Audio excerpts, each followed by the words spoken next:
First of all, I want to apologize for not posting for the past couple weeks. I got married and my parents were in town, and I just wanted to be present and enjoy the experience without having the pressure of, having to post and edit and, film, obviously. So let's get started.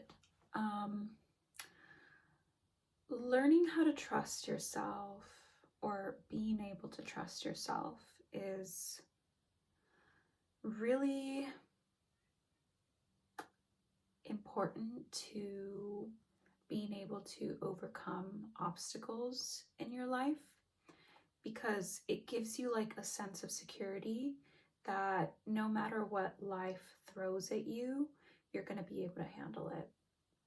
Whereas if you don't feel like you can trust yourself, you're always going to find yourself in situations where you're full of fear or anxiety that you're not going to be able to figure it out or manage or get through. So having trust in yourself is, one of the most important things that you can do. I'm going to be quite vulnerable in this video, because I'm going to tell you that I have been really lacking in confidence and self-esteem for the past few years. So I'm someone who finds validation and confidence in my success and my achievements, or at least I used to be. I'm getting better at not letting that define me anymore, because I'm starting to realize that,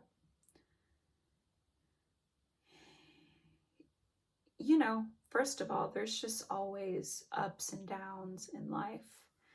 And also, it's just really unfair to myself, and it's quite shallow actually, because I don't value others. I don't judge other people's values based on their success and their achievements. I judge other people based on how they treat others, how kind they are, how loyal they are, how honest they are. Those are like the things that actually matter when it comes to who you are as a person, right? So it's like, why am I judging myself so harshly on something that I don't even judge other people on,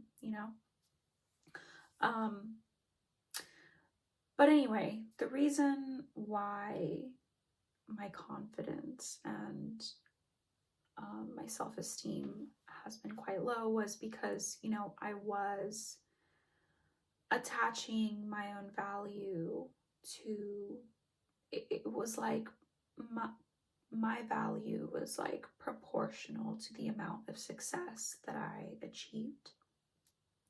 I've always been quite ambitious ever since I was a kid, honestly, and I had quite a bit of success pretty early on in life. And in my acting career, I used to be an actress, by the way,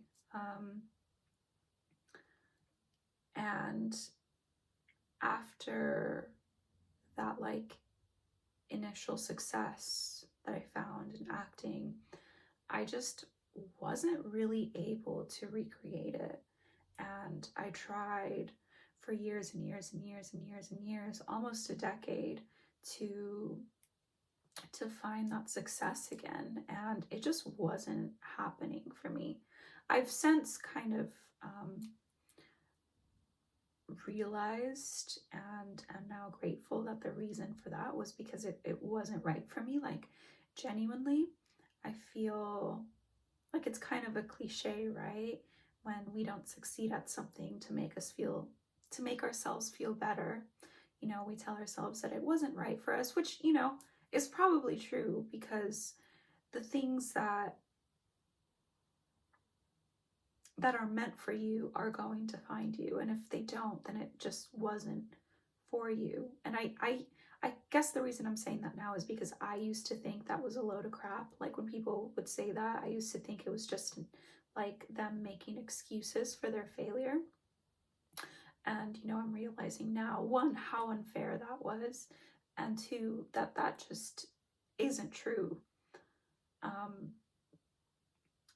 And I'm realizing that the reason why acting wasn't right for me was because the main reason I got into acting was because I wanted to help people. Because for me, acting or films, I've always been a big film buff, and I've always gotten a lot from them. Life lessons, mainly from, obviously, like the well-made ones. I feel like they've taught me so much, and inspired me, and just, I felt like a very strong connection to the story and to the actors. And I wanted to be able to do that to people. I wanted to be able to pass on some of the knowledge that I had, through my art, and hopefully make people feel like they're less alone, or, inspire them or give them courage, whatever it is.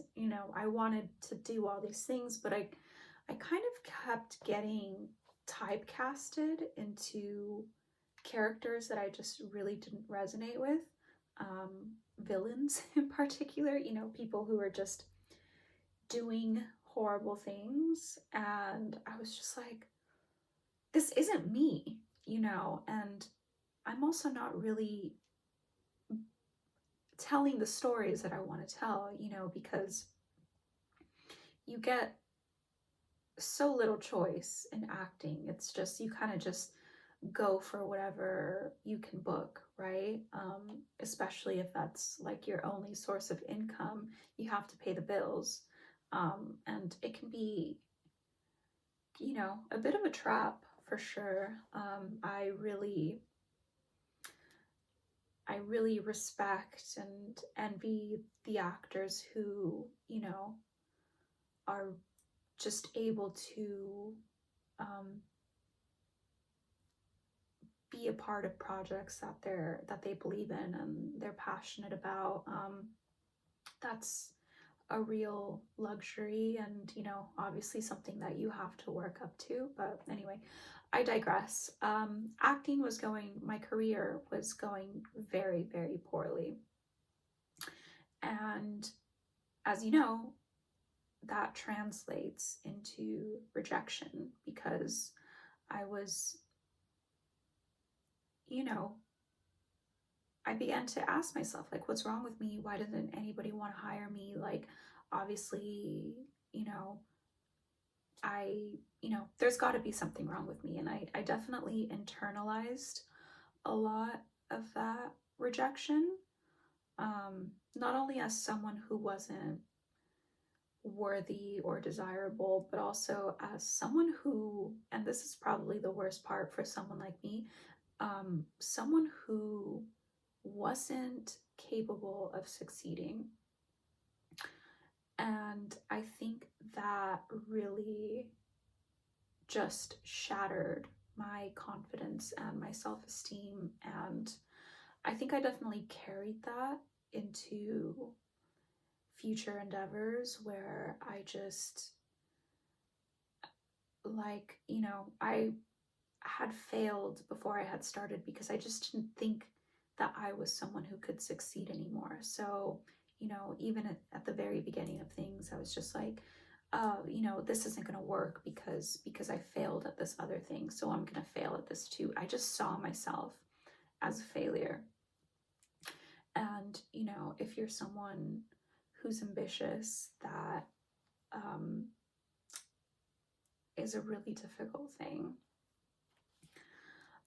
And that has changed. I'm still struggling with that a little bit. But things have started to change ever since I honestly started keeping promises to myself. I think that's how I've been able to like rebuild trust with myself, because so much of success is consistency, right? And doing the things that you've told yourself you're going to do, even when you don't necessarily want to do them. It's just you just do it because, you know, you're determined to see it through. So, for example, something I did that I didn't even think was related to success was I told myself that I was going to be active every day for 30 days. And by being active, I don't mean I'm going to go to the gym every day and lift weights or run a 10K every day. No, I told myself that I was either going to do Pilates or go on a walk. And if I was really feeling terrible, like I couldn't get out of bed, then I would at least do some stretches, right? And there were like 3 days out of that month where I was like on my period and I didn't even get out of bed. I did my stretch. I did like 5 minutes of stretching in my bed, and then I just slept for almost the rest of the day because I was just so exhausted. And but the other days, you know, I kept my promise. I you know, I felt it out. You know, on days, because Pilates is quite effortful, right?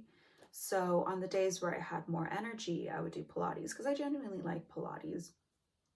But on days where I didn't have so much energy, I just went on a walk. And then eventually, and the thing about doing things like that is that it almost has like a snowball effect.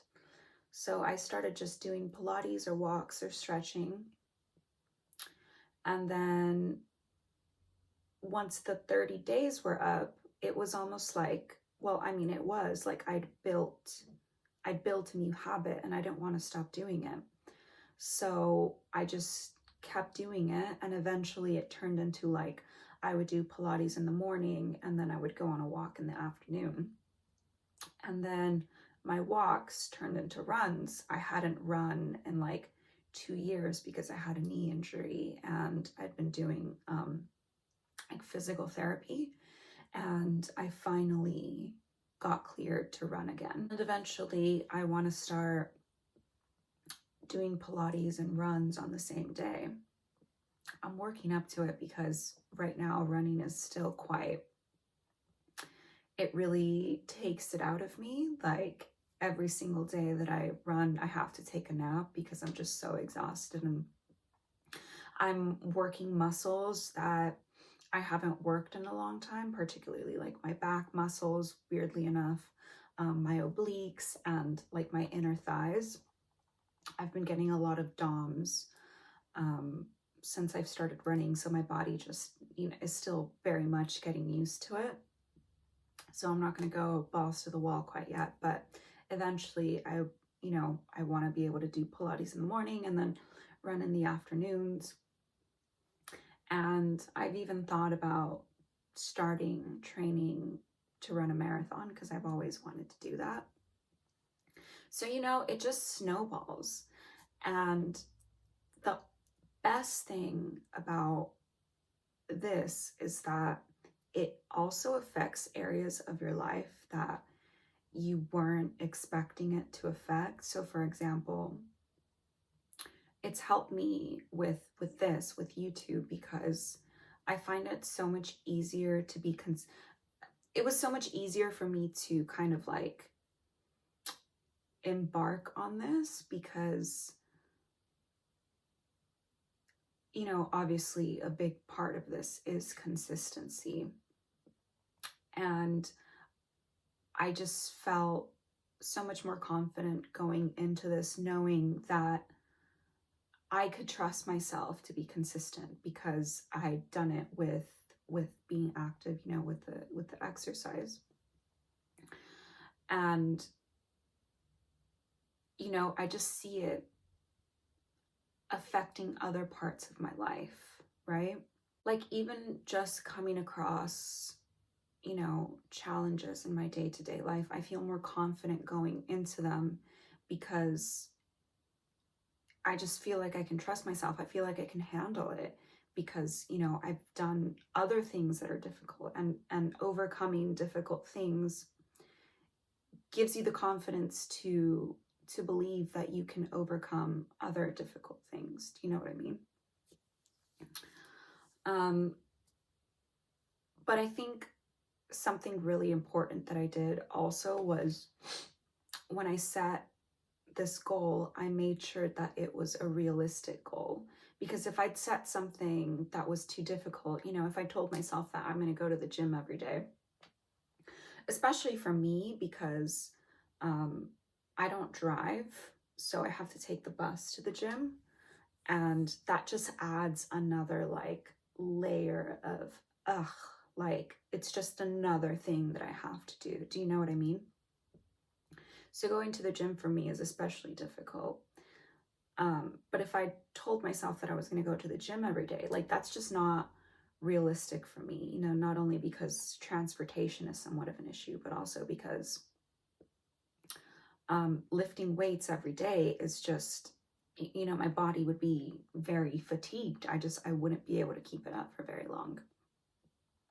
And then I think that, you know, obviously after I'd realized that I couldn't keep it up, I would have, you know, stopped doing it, and it would have had like the opposite of effect. It would have just reinforced the idea that I'm not capable of succeeding or keeping my promises to myself. Whereas, you know, being honest with myself and meeting myself where I was at, you know, because I knew that one, I like Pilates, you know, I genuinely enjoy doing it. And two, that walks are relatively easy for me to do. Like it's something that I definitely can do every day, you know? And then giving myself an out, like not entirely, but, you know, still showing up for myself in like a very, very gentle way when, you know, the other two things weren't available to me was, you know, I didn't have an excuse, you know, I didn't have an excuse not to do it. So, you know, I would suggest that if you're gonna, a good place to start would be like in an area of your life where, let's say that like your biggest